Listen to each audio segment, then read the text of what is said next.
இந்தி திணிப்புக்கு எதிராக போராடி உயிர் நீத்த இளைஞர் சிவா திலீபனுக்கு ஓசூரில் முற்போக்கு இயக்கங்களின் கூட்டமைப்பு சார்பில் வீரவணக்கம் செலுத்தப்பட்டது. உருக்கமான இந்த நினைவேந்தல் நிகழ்ச்சியில் மாநகர மேயர் உள்ளிட்ட திரளானோர் பங்கேற்றனர். கடந்த 11ஆம் தேதி சென்னையில் நடைபெற்ற இந்தி எதிர்ப்பு போராட்டத்தின் போது இந்தி திணிப்பை கண்டிக்கும் விதமாக இளைஞர் சிவா திலீபன் ரயில் முன் பாய்ந்து தற்கொலைக்கு முயன்றார். படுகாயமடைந்த அவர் சென்னை மருத்துவமனையில் சிகிச்சை பெற்று வந்த நிலையில் கடந்த 16ஆம் தேதி சிகிச்சை பலனின்றி உயிரிழந்தார். சிவா திலீபனின் இந்த தியாகம் தமிழகம் முழுவதும் பெரும் அதிர்வலைகளை ஏற்படுத்தியுள்ளது. தமிழக முதலமைச்சர் உள்ளிட்ட பல்வேறு தலைவர்கள் அவரது மறைவுக்கு இரங்கல் தெரிவித்ததோடு இந்தி திணிப்புக்கு எதிராக போராடும் நாம் இனி ஒரு உயிரை கூட இழக்கக்கூடாது என உருக்கமான வேண்டுகோளையும் விடுத்திருந்தனர். இந்த நிலையில் கிருஷ்ணகிரி மாவட்டம் ஓசூர் மாநகராட்சிக்குட்பட்ட தந்தை பெரியார் சதுக்கம் பகுதியில் மறைந்த சிவா திலீபனுக்கு வீரவணக்கம் செலுத்தும் நினைவேந்தல் நிகழ்ச்சி நடைபெற்றது.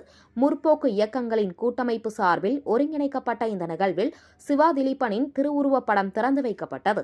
இதில் ஓசூர் மாநகர மேயர் SA சத்யா, திராவிட கழக மாவட்ட தலைவர் வனவேந்தன், மதிமுக நிர்வாகி ராமச்சந்திரன், இந்திய கம்யூனிஸ்ட் கட்சி நிர்வாகி மாதையன் உள்ளிட்ட ஏராளமானோர் கலந்து கொண்டு தியாகி சிவா திலீபனின் படத்திற்கு மலர் தூவி மரியாதை செலுத்தினர்.